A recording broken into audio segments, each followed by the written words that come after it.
제 이름은 이소영입니다. 지금 83살이에요. 이 이야기를 시작하기 전에 먼저 말씀드리고 싶은 게 있어요. 어떤 이야기는 가슴이 아파도 꼭 해야 할 때가 있답니다. 제가 겪은 일들이 바로 그런 이야기예요. 1975년 부산의 한 달 동네에서 제 인생이 시작됐어요. 아니, 정확히 말하면 그때 제 인생이 완전히 바뀌었죠. 그해 봄, 저는 7살이었어요. 우리 집은 작은 판잣집이었지만 따뜻했답니다. 엄마 정순 씨가 있었거든요. 엄마는 매일 새벽에 일어나셨어요. 서울 강남에 있는 큰 집으로 일하러 가시기 전에 항상 제 이마에 뽀뽀를 해주셨죠. 소영아, 엄마 없어도 아빠 말 잘 들어야 해. 별이 뜨기 전에 돌아올게. 그때 엄마 목소리는 꿀처럼 달았어요. 저녁이면 엄마는 피곤한 기색도 없이 제게 자장가를 불러주셨어요. 낡은 라디오에서 흘러나오는 음악에 맞춰 함께 춤도 췄고요. 그런 날들이 영원할 줄 알았어요. 하지만 그해 여름 모든 게 바뀌었어요. 그날따라 해가 유난히 뜨거웠어요. 매미들이 미친 듯이 울어댔죠. 저는 엄마가 만들어주신 헝겊 인형을 안고 놀고 있었어요. 갑자기 옆집 박씨 아주머니가 우리 집으로 뛰어왔어요. 얼굴이 새하얗게 질려 있었죠. 소영아. 박씨 아주머니 목소리가 떨렸어요. 무릎을 꿇고 제 어깨를 붙잡으셨어요. 엄마가 일하는 집에서 사고가 났단다. 그 순간 제 마음이 움츠러들었어요. 사고가 뭐예요? 엄마가 계단에서. 박씨 아주머니는 말을 끝내지 못했어요. 그냥 저를 꽉 안아주셨죠. 아주머니 품에서 짠 냄새가 났어요. 눈물 냄새였어요. 나중에 어른들 얘기를 들어보니 엄마는 박씨댁 계단에서 떨어지셨대요. 난간을 닦다가 실족했다고 했어요. 하지만 그게 전부가 아니었어요. 몇 년 후에야 알게 된 진실은 너무 끔찍했어요. 그날 엄마는 찻잔을 깨뜨렸대요. 아주 비싼 찻잔이었죠. 박씨댁 며느리 차여사가 화를 냈어요. 천한 것이 주제도 모르고. 차여사는 엄마를 밀쳤어요. 엄마는 그대로 계단 아래로 떨어졌답니다. 하지만 그땐 그런 걸 몰랐어요. 7살 소영이는 그저 엄마가 돌아오지 않는다는 것만 알았죠. 장례식이 사흘 후에 열렸어요. 작은 교회가 사람들로 가득 찼어요. 동네 아주머니들이 모두 와서 울었어요. 저는 엄마가 일주일 전에 만들어주신 파란 원피스를 입었어요. 너무 컸죠. 엄마는 제가 자라면서 입으라고 크게 만들어주셨거든요. 교회 앞쪽에 놓인 관을 보면서도 실감이 나지 않았어요. 엄마가 저 안에 계실 리 없어. 그런 생각만 들었어요. 아빠 철수 씨는 장례식 내내 울지 않으셨어요. 돌처럼 굳은 얼굴로 서 계셨죠. 울어도 엄마는 돌아오지 않는다. 장례식이 끝나고 집에 돌아온 아빠가 하신 첫 마디였어요. 그날 밤 아빠는 술을 드셨어요. 그 전에는 본 적 없던 소주병이었어요. 소영아, 이제 내가 집안의 여자다. 7살 제게 하신 말씀이에요. 그때부터 제 어린 시절이 끝났어요. 아침에 일어나면 밥을 해야 했어요. 의자를 가져와서 올라서야 가스레인지에 손이 닿았죠. 처음에는 밥을 태우기도 하고 된장찌개를 짜게 만들기도 했어요. 이게 뭐야? 엄마는 이런 음식 안 만들었는데. 아빠는 투덜거리셨지만 그래도 드셨어요. 빨래도 제가 했어요. 작은 손으로 빨래판에 비비고 또 비vol습니다. 손이 빨갛게 부르틀 때까지요. 학교는 가끔 갔어요. 집안일을 다 하고 나면 이미 오후였거든요. 그런 제게 손을 내밀어준 분들이 있었어요. 한영자 할머니였어요. 옆집에 사시면서 한복을 지으셨죠. 소영아, 이리 와. 할머니는 저를 부르셔서 고구마를 구워주시곤 했어요. 엄마 없이 혼자 집안일 하느라 힘들지? 할머니가 바느질 가르쳐 줄까? 할머니 손은 마법 같았어요. 바늘 끝에서 예쁜 꽃이 피어났거든요. 소영아, 손재주가 좋구나. 엄마를 닮았어. 할머니 말씀을 들으면 가슴이 따뜻해졌어요. 정교사님도 저를 도와주셨어요. 야간 중학교에서 가르치시는 분이었죠. 소영아, 공부를 해야 해. 글을 알아야 세상을 이해할 수 있어. 교사님은 몰래 교과서와 연습장을 주셨어요. 아무에게도 말하면 안 돼. 내 아빠가 알면 안 좋아하실 거야. 저는 밤마다 촛불을 켜고 공부했어요. 한글을 배우고 숫자를 배웠죠. 하지만 아빠는 점점 달라지셨어요. 술을 마시는 날이 늘었어요. 도박도 하셨죠. 그러면 집에 늦게 들어오셨어요. 소영아, 밥은? 문을 박차고 들어오시는 아빠가 무서웠어요. 11살이 되던 해 겨울이었어요. 그날 저는 옥수수 빵을 태웠어요. 집에 먹을 게 그것밖에 없었는데 말이에요. 이것도 제대로 못하냐? 아빠 손이 제 뺨을 때렸어요. 짝! 순간 제 안에서 뭔가가 툭 하고 끊어졌어요. 저는 뒤로 넘어지면서 뜨거운 난로에 등이 닿았어요. 옷이 타면서 살같이 익었죠. 아파요. 저는 비명을 질렀어요. 하지만 아빠는 미안하다고 하지 않으셨어요. 그냥 방으로 들어가셨죠. 그날 밤 저는 혼자 화상을 치료했어요. 찬물에 수건을 적셔서 등에 대고 있었죠. 아픔을 참으려고 헝겊을 입에 물고 울었어요. 그때부터 아빠의 폭력이 시작됐어요. 술에 취하면 화를 내셨어요. 저는 아빠 눈치를 보며 살았어요. 소리 없이 움직이는 법을 배웠죠. 동네 아이들은 저를 놀렸어요. 소영이 아빠 술꾼이야. 소영이는 냄새나. 학교에 가는 날이 줄어들었어요. 집안일 때문이기도 했지만 아이들이 무서웠거든요. 그래도 한영자 할머니와 정교사님은 포기하지 않으셨어요. 소영아, 힘들어도 견뎌야 해. 엄마가 하늘에서 지켜보고 계실 거야. 공부는 내가 가진 무기야. 누구도 빼앗을 수 없는 힘이지. 저는 밤하늘의 별을 보며 엄마와 대화를 나눴어요. 엄마, 저 정말 힘들어요. 아빠가 무서워요. 언제쯤 이런 날들이 끝날까요? 바람이 불면 엄마가 대답하시는 것 같았어요. 소영아, 조금만 더 견뎌. 넌 강한 아이야. 그렇게 저는 하루하루를 버텼어요. 언젠가는 이 모든 게 끝날 거라고 믿으면서요. 하지만 더 큰 시련이 기다리고 있다는 걸 그땐 몰랐어요. 1982년 봄, 저는 16이 되었어요. 그날 아침도 평소와 다르지 않았어요. 아빠 아침밥을 차려드리고 빨래를 널었죠. 하지만 뭔가 이상했어요. 아빠가 신문을 보면서 자꾸 저를 쳐다보셨거든요. 소영아, 이리 와. 아빠가 저를 불렀어요. 식탁에 앉으시더니 신문 한 귀퉁이를 가리키셨어요. 서울 강남에 있는 한정식 집에서 종업원 구한대. 내가 가거라. 제 심장이 쿵 떨어졌어요. 아빠, 저는 부산을 떠나기 싫어요. 뭐, 이 집에서 놀고 먹기만 할 거야? 아빠 목소리가 차갑게 변했어요. 서울 가서 일하면 돈도 벌고 세상 구경도 하고 좋은 일 아니냐? 하지만 저는 알고 있었어요. 아빠의 진짜 속마음을요. 며칠 후 한영자 할머니를 통해 충격적인 소식을 들었어요. 소영아, 큰일 났다. 내 아빠가 도박빚을 졌어. 할머니 얼굴이 새하얗게 질려 있었어요. 그런데 그게 다가 아니야. 최 씨 집 아들하고 너를, 저를 뭐요? 결혼을 시키려고 해. 최 씨가 빚을 대신 갚아준다고 했나 봐. 그 순간 제 안에서 모든 게 무너졌어요. 최 씨 아들은 30이 넘은 남자였어요. 저보다 14살이나 많았죠. 아빠는 제게 물어보지도 않고 제 인생을 팔려고 했어요. 안 돼요.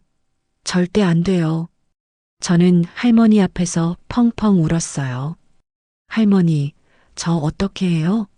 저는 그런 결혼하기 싫어요. 할머니가 저를 꽉 안아주셨어요. 걱정하지 마. 할머니가 방법을 찾아볼게. 그날 밤 할머니는 김 목사님과 함께 우리 집에 오셨어요. 이철수 씨, 딸을 그런 식으로 팔면 되겠습니까? 김 목사님 목소리에 화가 섞여 있었어요. 제가 무슨 딸을 팔아요? 좋은 집으로 시집 보내는 거지. 좋은 집이요? 소영이는 아직 16밖에 안 됐어요. 요즘 세상에 16이면 시집갈 나이 아닙니까? 아빠와 김 목사님이 계속 싸웠어요. 저는 방 안에서 떨고 있었죠. 그러다 할머니가 다른 제안을 하셨어요. 그럼 이렇게 하시죠. 소영이를 서울 제 조카 댁에 보내세요. 거기서 일하면서 돈을 벌어 보내줄 수 있어요. 조카 댁이요? 네, 명동에서 한복 가게를 해요. 소영이가 거기서 배우면 평생 기술이 될 거예요. 김 목사님도 거들었어요. 그게 소영이한테도 좋고 이철수 씨한테도 좋을 거예요. 결혼은 나중에 소영이가 자라서 스스로 결정할 수 있게 해주시고요. 아빠는 한참을 고민하셨어요. 그럼 매달 돈은 얼마나 보내줄 수 있습니까? 할머니와 김 목사님이 설명해 주셨어요. 결국 아빠는 마지못해 허락하셨어요. 일주일 후 저는 서울로 떠났어요. 기차 안에서 창밖을 보니 부산이 점점 멀어졌어요. 무서웠지만 한편으로는 자유로운 기분이었어요. 드디어 아빠 손에서 벗어났구나. 하지만 동시에 걱정도 됐어요. 서울에서 잘 살 수 있을까요? 서울역에 내렸을 때 사람들이 너무 많아서 놀랐어요. 부산보다 훨씬 복잡하고 시끄러웠죠. 명동의 한복가게 전통미에서 저를 기다리고 있던 분은 정숙이라는 아주머니였어요. 한영자 할머니의 조카딸이었죠. 소영이 맞니? 많이 컸구나. 어머니가 편지로 자주 소식 전해주셨어. 정숙 아주머니는 따뜻하게 맞아주셨어요. 여기서 한복 만드는 법을 배우면서 일해. 힘들겠지만 기술을 익히면 평생 써먹을 수 있어. 가게는 생각보다 컸어요. 앞쪽은 완성된 한복을 파는 곳이고 뒤쪽은 한복을 만드는 작업실이었죠.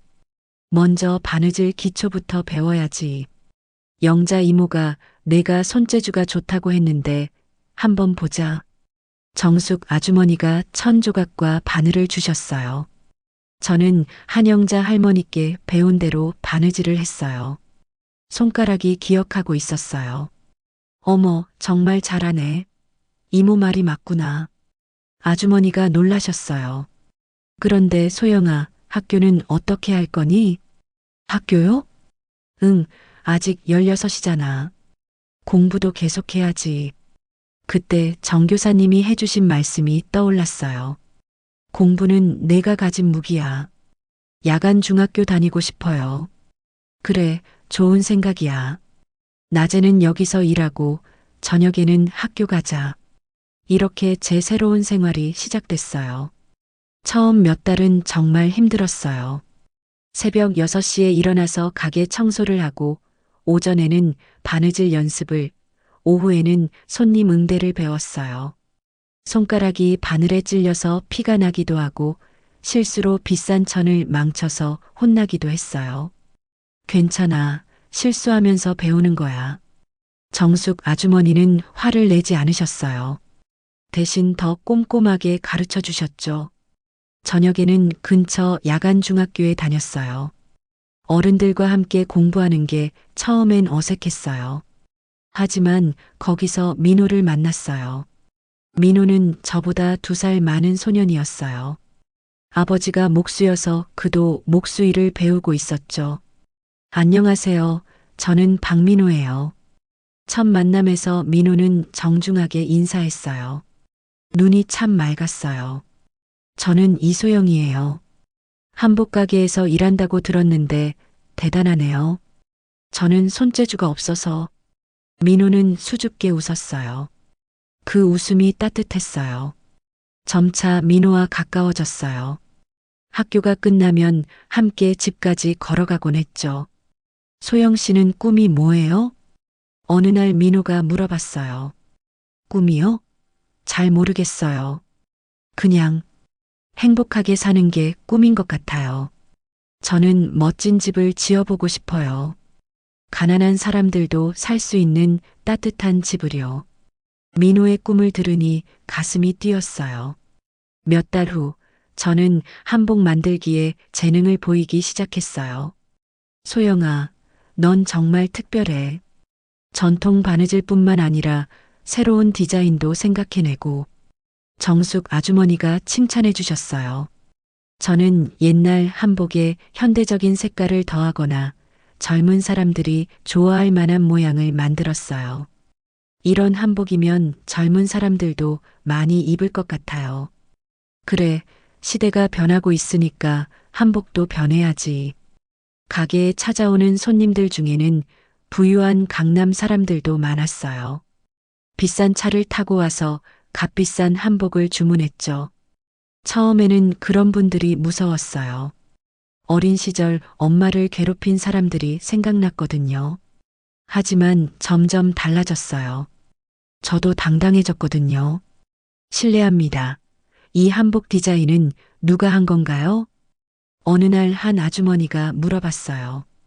제가 했습니다. 정말요? 이렇게 젊은 분이? 솜씨가 아주 뛰어나네요. 처음으로 제 실력을 인정받는 순간이었어요. 1984년이 되자 저는 검정고시를 준비했어요. 소영아, 공부 힘들지? 일하면서 공부하기가 쉽지 않을 텐데. 민호가 걱정해줬어요. 괜찮아요. 꼭 해내고 싶어요. 정교사님이 주신 편지가 힘이 됐어요. 소영아, 서울에서 잘 지내고 있다니 다행이야. 공부 포기하지 말고 끝까지 해봐. 너라면 분명할 수 있어. 그해 가을, 드디어 검정고시에 합격했어요. 합격했어요. 합격했어요. 정숙 아주머니와 민호 앞에서 합격증을 들고 소리쳤어요. 축하해, 소영아. 정말 대단해. 민호가 제 손을 잡고 같이 기뻐해 줬어요. 그때 가슴이 두근거렸어요.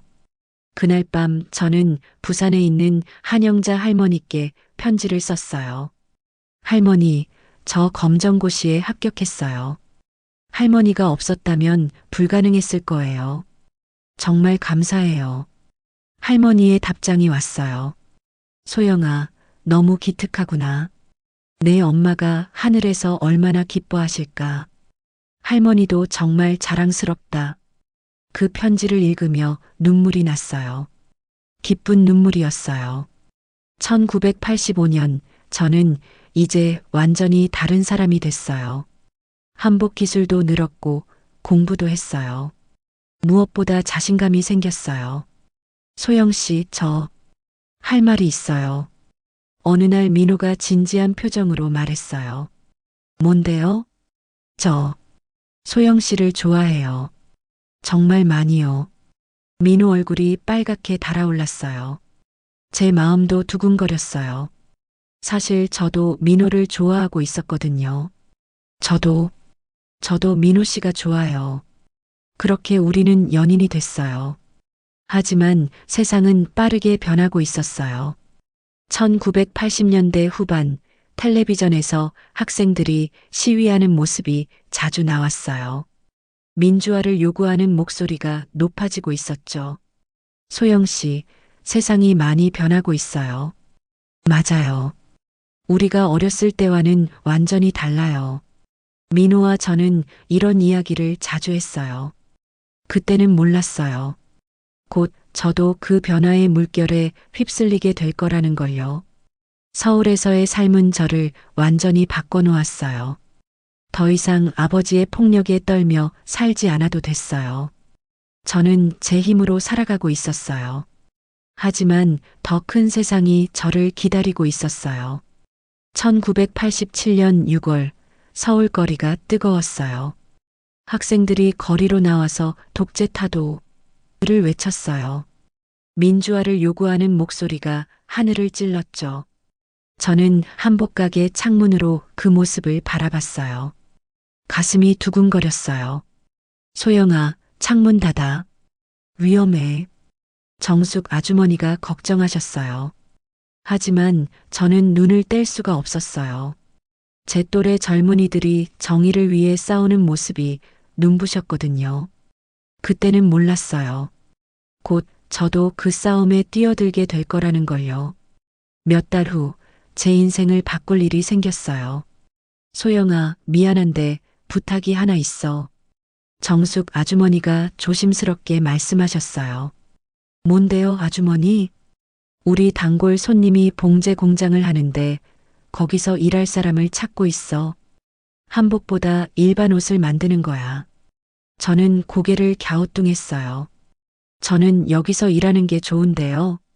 그게 월급이 여기보다 많이 좋아. 그리고 내가 더 큰 세상을 경험해 보면 좋을 것 같아서. 정숙 아주머니 눈에 걱정이 가득했어요. 사실은 말야, 요즘 한복 주문이 많이 줄었어. 젊은 사람들이 한복을 잘 안 입잖아. 아, 그런 이유였구나. 알겠어요. 한번 가볼게요. 며칠 후, 저는 성수동에 있는 대한봉제라는 공장에 갔어요. 공장 안은 재봉틀 소리로 시끄러웠어요. 여성들이 빽빽하게 앉아서 옷을 만들고 있었죠. 새로 온 이소영 씨죠? 덩치 큰 남자가 다가왔어요. 공장장이었어요. 네, 안녕하세요. 여기서는 빨리빨리 해야 해요. 하루에 목표량이 있거든. 공장장이 저를 구석 자리로 안내했어요. 옆에 있는 순이가 가르쳐 줄 거야. 순이야. 네, 사장님. 순이는 25살 정도 되어 보이는 여성이었어요. 피곤해 보였지만 친절하게 웃어줬어요. 안녕, 나는 김순이야. 앞으로 잘 부탁해. 저는 이소영이에요. 첫날부터 일은 힘들었어요. 아침 7시에 시작해서 밤 9시까지 일했어요. 점심시간은 30분 뿐이었죠. 빨리 해. 늦으면 야근이야. 공장장이 계속 소리쳤어요. 여성들은 화장실 가는 시간도 아껴가며 일했어요. 순이 언니, 여기서 항상 이렇게 일해요? 응, 익숙해져야 해. 안 그러면 살 수가 없어. 순이 언니 목소리에 체념이 섞여 있었어요. 한 달이 지나면서 저는 이상한 걸 많이 봤어요. 여성 직원들이 임신하면 바로 해고됐어요. 임신한 여자는 일 못한다. 공장장이 차갑게 말했어요. 아픈 사람도 쉴 수 없었어요. 아프면 집에서 쉬어. 대신 월급은 깎여. 그런 말을 들으면 아무도 아프다고 하지 못했어요. 더 충격적인 건 성희롱이었어요. 소영아, 오늘 예쁘네. 이리 와봐. 공장장이 저를 불러서 몸을 만지려고 했어요. 하지 마세요. 저는 뒤로 물러났어요. 뭐, 새것이 건방지네. 여기서 일하려면 사장 말 잘 들어야 해. 그 순간 제 안에서 뭔가가 끌어올랐어요. 어린 시절 아빠의 폭력이 떠올랐어요. 엄마를 괴롭힌 차여사 생각도 났고요. 또다시 당하고만 살 수는 없어. 다시는 그러지 마세요. 신고할 거예요. 제 목소리가 떨렸지만 단단했어요. 공장장은 웃으며 다른 데로 갔어요. 하지만 저는 알았어요. 이런 일이 또 일어날 거라는 걸요. 그날 밤 민호에게 하소연했어요. 민호야, 공장에서 일하는 게 너무 힘들어. 무슨 일이야? 민호가 진지하게 들어줬어요. 저는 공장에서 일어나는 모든 일을 말했어요. 긴 노동시간, 성희롱, 불공평한 대우까지요. 그건 너무해. 신고해야지. 누구한테? 노동청이나. 아니면 노조가 있으면 노조에. 노조요? 그게 뭐예요? 민호가 설명해 줬어요. 노동자들이 모여서 자신들의 권리를 지키는 단체라고요. 다음날 순이 언니에게 물어봤어요. 언니, 여기 노조 있어요? 순이 언니 얼굴이 창백해졌어요. 쉿, 그런 소리 하면 안 돼. 왜요? 노조 만들려고 했던 사람들 다 해고됐어. 사장이 그런 거 제일 싫어해. 그래도 저는 포기하지 않았어요. 몇 주 후 끔찍한 일이 일어났어요.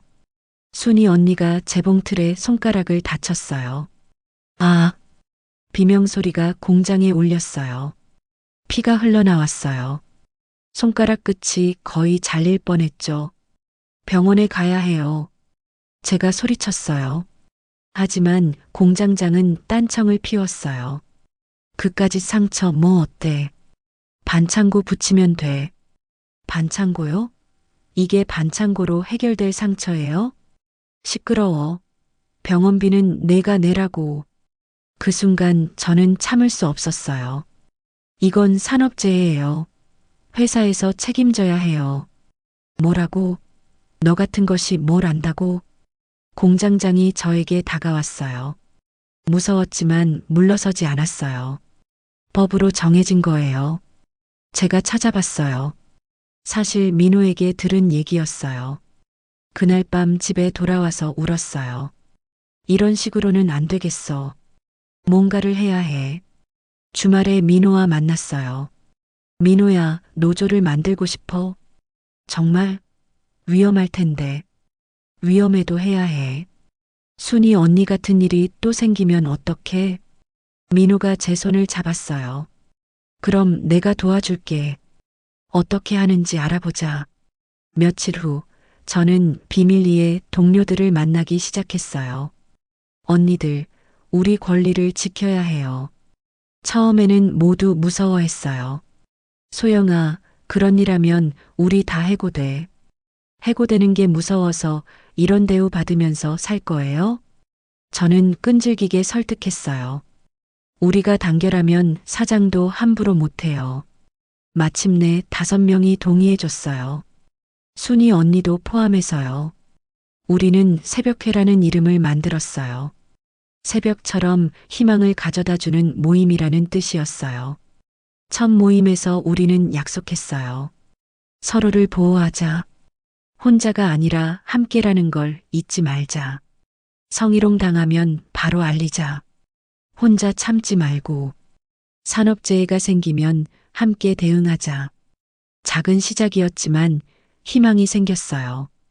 그런데 며칠 후 또 다른 문제가 생겼어요. 공장장이 저를 따로 불렀어요. 소영아, 요즘 너 때문에 공장 분위기가 이상해. 무슨 말씀이세요? 여자들이 말이 많아졌어. 너 때문이지? 공장장 눈에 의심이 가득했어요. 저는 그냥 일만 했어요. 경고할게. 이상한 짓 하지 마. 안 그러면 협박이었어요. 하지만 저는 굽히지 않았어요. 협박하시는 거예요? 협박? 이게 협박이야? 공장장이 책상을 탁 쳤어요. 저는 깜짝 놀랐지만 눈을 돌리지 않았어요. 법적으로 문제가 있으면 신고하겠어요. 그날 이후 공장에서의 제 입지는 더욱 어려워졌어요. 하지만 새벽회 멤버들은 저를 지켜줬어요. 소영아 혼자 싸우게 둘 수 없어. 우리가 함께 할게. 그렇게 우리의 작은 투쟁이 시작됐어요. 아직 갈 길이 멀었지만 더 이상 혼자가 아니었어요. 민주화의 바람이 거리에서 불고 있었고 우리 공장에서도 변화의 씨앗이 자라고 있었어요. 제 안에서도 뭔가가 달라졌어요. 더 이상 당하고만 사는 소영이가 아니었어요. 싸우는 소영이가 된 거예요. 1990년 9월, 제게는 인생의 가장 큰 선물이 왔어요. 딸 지연이가 태어난 거예요. 소영아, 딸이야. 건강한 딸. 민호가 병원 복도에서 소리쳤어요. 눈에 눈물이 가득했죠. 작은 지연이를 품에 안았을 때 제 마음도 새로워졌어요. 이 아이에게는 더 나은 세상을 물려줘야겠어. 하지만 현실은 녹록지 않았어요. 출산 휴가는 겨우 한 달이었어요. 더 쉬고 싶다고 하면 해고될 수 있었거든요. 소영아, 벌써 복귀해? 몸이 괜찮아? 순이 언니가 걱정해줬어요. 괜찮아요. 이래야죠. 사실 괜찮지 않았어요. 몸도 아팠고 지연이와 떨어지기도 싫었거든요.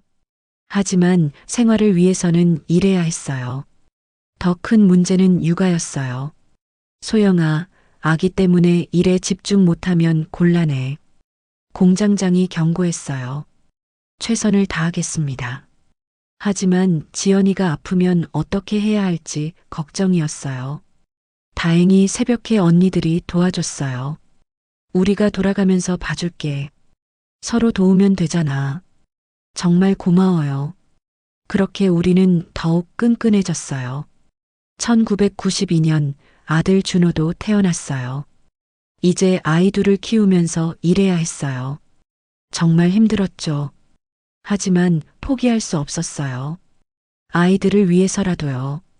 그런데 그 해에 더 큰 변화가 왔어요. 소영 씨, 전국 여성 노동자 협의회에서 연락이 왔어요. 민호가 편지를 들고 왔어요.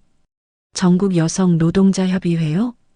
응, 여성 노동자들의 권익을 위해 활동하는 단체래. 당신 이야기를 들었다고 하네. 편지를 읽어보니 놀라웠어요. 새벽회 활동이 알려진 거였어요.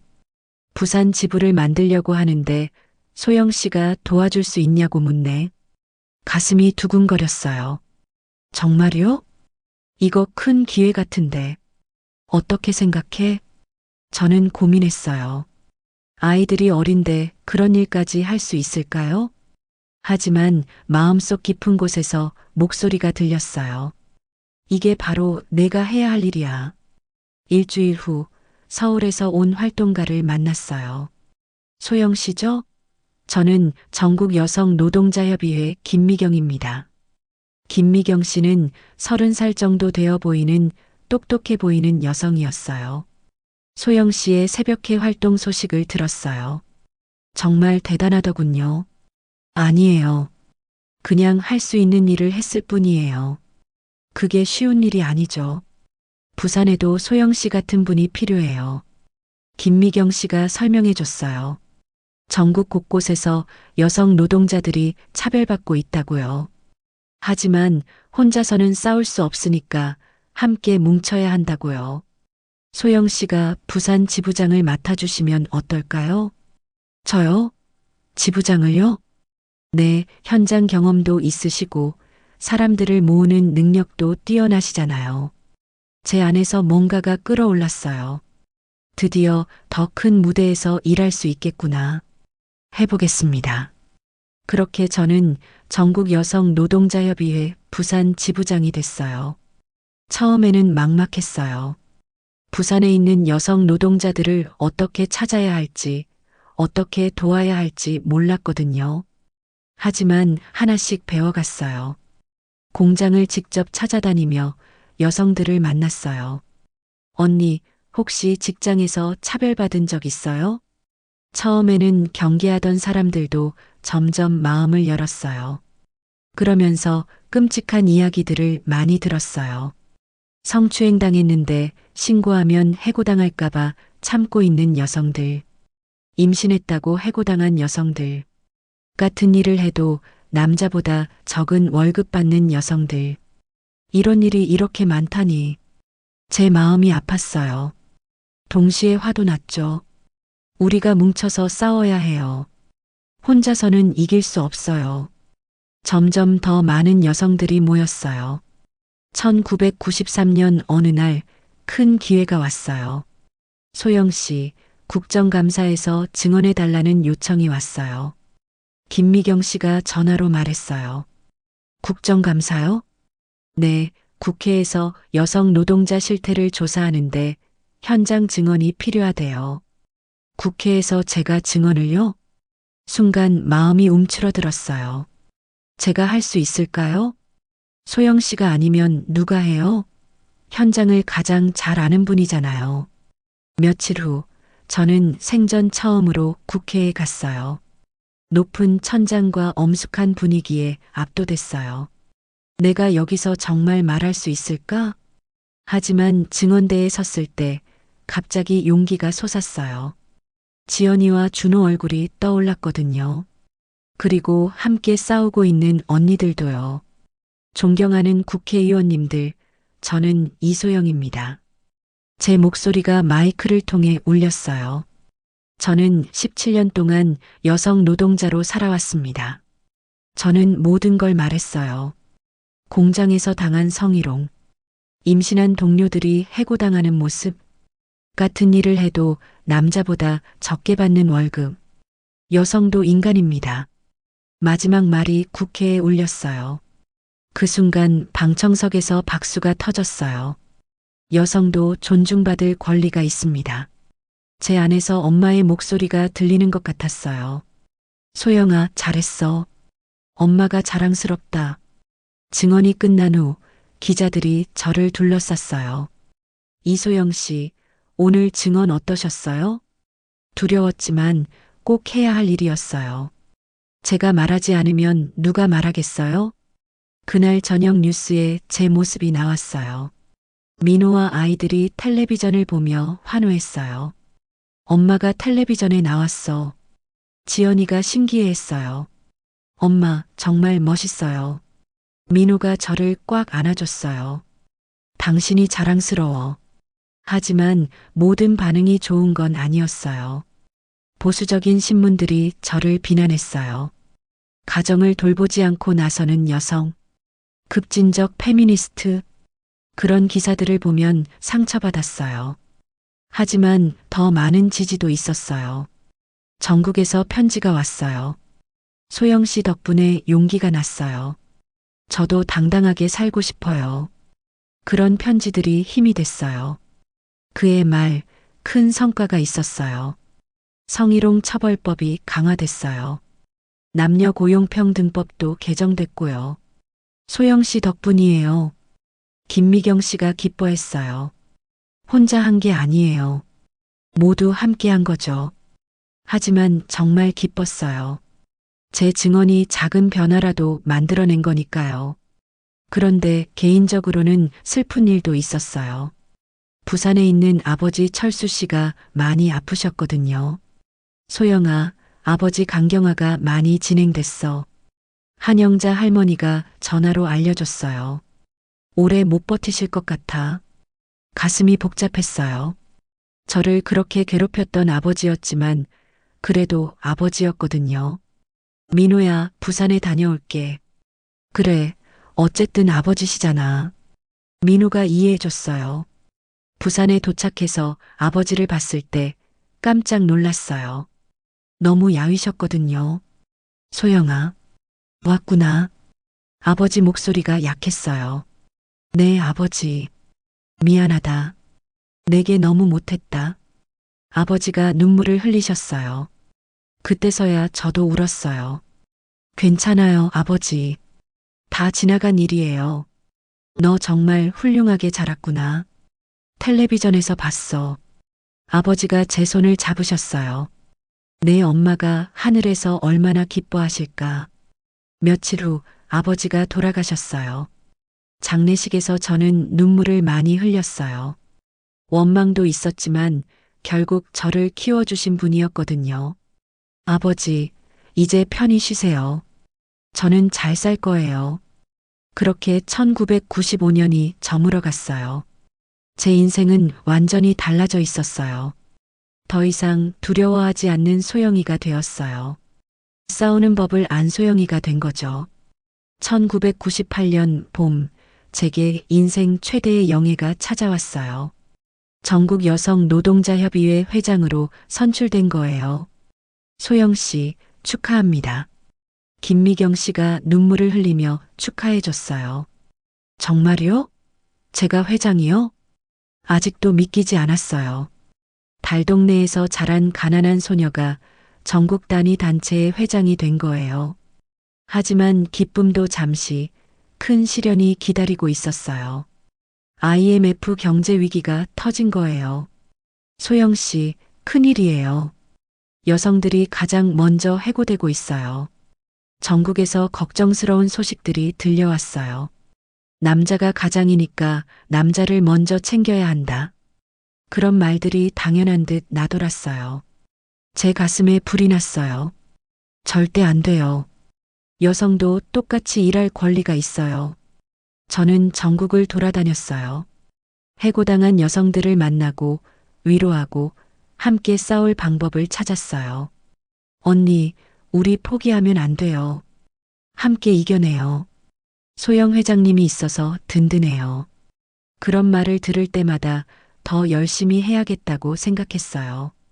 그 무렵 집에서도 변화가 있었어요. 지연이가 중학생이 됐거든요. 엄마, 저도 엄마처럼 사람들 도와주는 일 하고 싶어요. 정말? 어떤 일을? 법으로 약한 사람들 지켜주는 변호사요. 제 가슴이 뜨거워졌어요. 이 아이가 내가 하지 못한 일까지 해줄 거야. 준호도 자기 꿈을 말했어요. 저는 상처받은 사람들 마음을 치료해주고 싶어요. 어떻게? 사회복지사요. 엄마처럼 어려운 사람들 도와주고 싶어요. 두 아이 모두 제 마음을 닮아 있었어요. 민호가 저를 바라보며 미소 지었어요. 당신이 아이들에게 얼마나 좋은 영향을 줬는지 봐. 아이들이 저보다 훨씬 훌륭할 거예요. 한편으로는 한복 일도 계속하고 있었어요. 시간이 흐르면서 제 한복은 유명해졌거든요. 이소영 한복은 정말 특별해. 전통을 지키면서도 현대적이야. 그런 말을 들으면 뿌듯했어요. 어려서부터 배운 바느질이 이렇게 큰 일이 될 줄 누가 알았을까요? 2000년대가 되면서 세상이 또 많이 바뀌었어요. 여성부가 만들어지고 성평등에 대한 관심이 높아졌어요. 정부에서도 제게 자문을 요청했어요. 이소영 회장님, 여성 정책에 대해 조언을 부탁드립니다. 정말 꿈만 같았어요. 과거에 저를 무시했던 사람들이 이제 제 의견을 구하는 거예요. 하지만 저는 겸손함을 잃지 않았어요. 제가 여기까지 올 수 있었던 건 혼자 힘이 아니에요. 많은 분들이 도와주셨거든요. 2005년 특별한 만남이 있었어요. 어린 시절 엄마를 괴롭혔던 차 여사를 우연히 만난 거예요. 백화점에서 한복 전시회를 하는데 그분이 나타났어요. 혹시 이소영 씨가 맞나요? 처음에는 알아보지 못했어요. 너무 늙으셨거든요. 저는 차명희입니다. 예전에 그때서야 깨달았어요. 엄마를 밀쳐서 죽게 만든 그 사람이었어요. 순간 마음이 무너졌어요. 하지만 화를 내지 않았어요. 대신 차분히 물어봤어요. 무슨 일로 오셨어요? 사과하려고 왔어요. 차 여사 목소리가 떨렸어요. 당신 어머니께 정말 미안해요. 평생 죄책감에 시달렸어요. 눈물이 줄줄 흘러내렸어요. 저도 모르게 눈물이 났어요. 이제 와서 사과한다고 엄마가 돌아오나요? 그래도 말씀드리고 싶었어요. 정말 미안합니다. 차 여사가 무릎을 꿇으려고 했어요. 저는 그분을 붙잡았어요. 일어나세요. 이미 다 지나간 일이에요. 용서해 주시나요? 용서해요. 대신 부탁이 있어요. 뭐든지 말씀하세요. 다른 사람들에게는 제가 받은 아픔을 주지 마세요. 그게 진짜 사과예요. 차 여사가 고개를 끄덕였어요. 그날 집에 돌아와서 민호에게 말했어요. 오늘 정말 후련해졌어. 힘들었을 텐데 잘 견뎠네. 원망하고 미워하면서 사는 것보다 용서하고 앞으로 나아가는 게 나을 것 같아. 2010년 또 다른 기쁜 일이 있었어요. 제 자서전을 출간한 거예요. 제목은 상처는 나를 정의하지 않는다였어요. 소영 씨 책이 베스트셀러래요. 출판사에서 연락이 왔어요. 전국 곳곳에서 독자들이 편지를 보내줬어요. 소영 씨 책을 읽고 용기가 났어요. 저도 포기하지 않고 살아갈게요. 그런 편지들이 가장 큰 보람이었어요. 지연이는 약속대로 변호사가 됐어요. 엄마, 저 첫 사건 맡았어요. 성희롱 사건이에요. 정말 잘할 거야. 엄마가 길을 닦아 놓으셨으니까 저는 더 멀리 갈 수 있을 거예요. 준호도 사회복지사가 되어 어려운 아이들을 도왔어요. 엄마처럼 세상을 바꾸는 사람이 되고 싶어요. 너희들이 엄마보다 훨씬 훌륭해. 이제 손자, 손녀들도 생겼어요. 할머니는 어렸을 때 어땠어요? 어린 손자가 물어봤어요. 할머니는 많이 아픈 일도 있었지만 포기하지 않았어. 왜 포기하지 않았어요? 더 나은 세상을 만들고 싶었거든. 너희들을 위해서. 손자가 환하게 웃었어요. 할머니 정말 대단해요. 2020년 코로나가 터졌을 때도 저는 일을 멈추지 않았어요. 여성들이 더 큰 어려움을 겪고 있었거든요. 소영 회장님, 이제 좀 쉬세요. 나이도 있으시고, 아직 할 일이 많아요. 온라인으로라도 상담하고 도움이 필요한 사람들을 도왔어요. 그리고 지금 83살이 된 저는 여전히 활동하고 있어요. 젊은 여성들에게 멘토링을 해주고 있거든요. 선배님, 어떻게 그렇게 강하게 사실 수 있었어요? 강한 게 아니야. 그냥 포기하지 않았을 뿐이지. 비결이 뭐예요? 상처는 우리를 정의하지 않아. 그 상처로부터 어떻게 일어서느냐가 우리를 정의해. 어제는 예전에 같이 일했던 순이 언니를 만났어요. 이제 둘 다 할머니가 됐지만 여전히 서로를 언니, 동생이라고 불러요.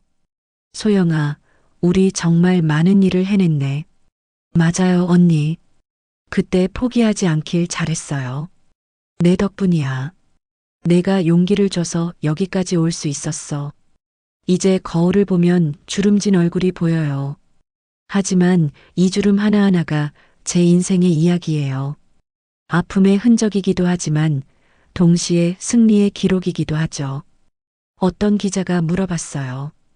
인생에서 가장 자랑스러운 순간은 언제였나요? 저는 망설이지 않고 답했어요. 지금이요. 바로 이 순간이요. 왜요? 과거의 아픔이 오늘의 희망이 됐으니까요. 제가 겪은 고통이 다른 사람들에게는 길이 됐으니까요. 밤에 하늘을 올려다보면 여전히 엄마와 대화를 나눠요. 엄마, 저 잘했죠? 바람이 불면 엄마의 대답이 들리는 것 같아요. 소영아, 정말 자랑스럽다. 내가 내 딸이어서 행복해. 지금도 저는 꿈꿔요. 더 나은 세상을, 여성들이 차별받지 않는 세상을, 모든 사람이 존중받는 세상을요. 그리고 그 꿈은 제 아이들과 손자, 손녀들이 이어갈 거예요. 이게 바로 희망의 씨앗이에요. 아픈 과거에서 자란 아름다운 미래의 씨앗이죠. 제 이야기는 여기서 끝이지만 희망의 이야기는 계속됩니다. 여러분도 기억해 주세요. 상처는 우리를 정의하지 않아요.